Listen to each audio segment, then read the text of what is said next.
মৌসুমী সংসারে সবাইকে জানাই স্বাগত। শুভ সকালের অনেক শুভেচ্ছা, অনেক ভালোবাসা। আশা করি আপনারা সবাই ভালো আছেন, আমরাও ভালো আছি। তো আজকে সকাল সকাল উঠে ভাবলাম একটু ভয়েসেই সবাইকে গুড মর্নিং জানিয়ে দিই, না হলে তো আমি ভিডিও তুলে রাখি, পরে ভয়েস দিই। আর আপনারা আজকে দেখবেন শুক্রবারের ব্লগ। যদি ব্লগটা ভালো লাগে একটু লাইক কমেন্ট করে দেবেন। যারা পাশে আছেন সবসময় লাইক কমেন্ট করছেন, তাদেরকে জানা অনেক ধন্যবাদ, অনেক ভালোবাসা।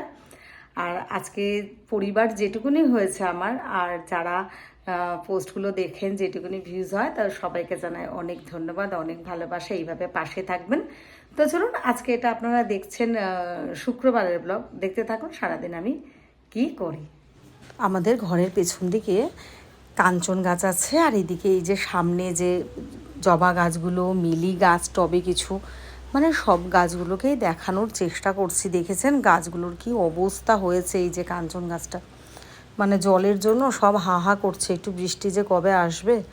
তো যাই হোক, টুকটাক কাজ সেরে এখন তো বেশি রান্নাবান্নাও করছি না, কোনো কিছুই করছি না। যতটুকুনি বেঁচে থাকার জন্য জীবনের প্রয়োজন সেটুকুনি। হ্যাঁ, অনেকেই বলেন দিদিভাই এতটা দুধ চা এভাবে খাওয়া, আমি এখন বুঝেই খাই, একটু কমই খাই।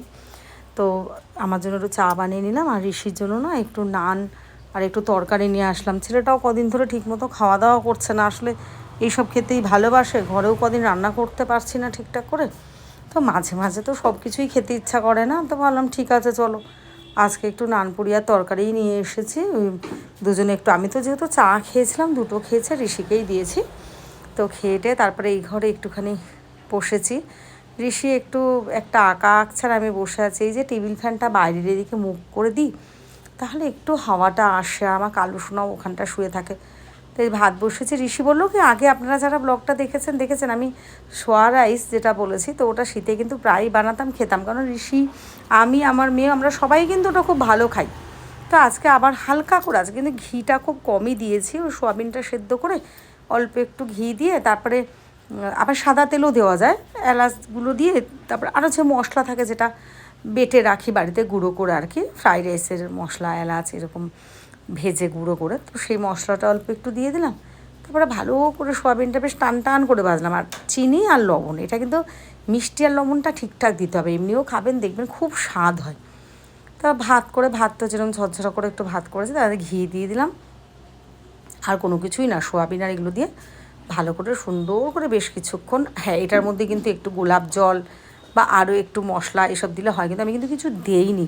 আলু সেদ্ধ করে কেটে দিলেও হয়, আজকে কিন্তু কিছু দিইনি, একদম নর্মাল যেইটুকুনি, মানে কোনো রকম বানিয়ে নিয়ে ওই ঘরে যেতে পারলে বাঁচি। তো এই যে আমরা এসে গেছি।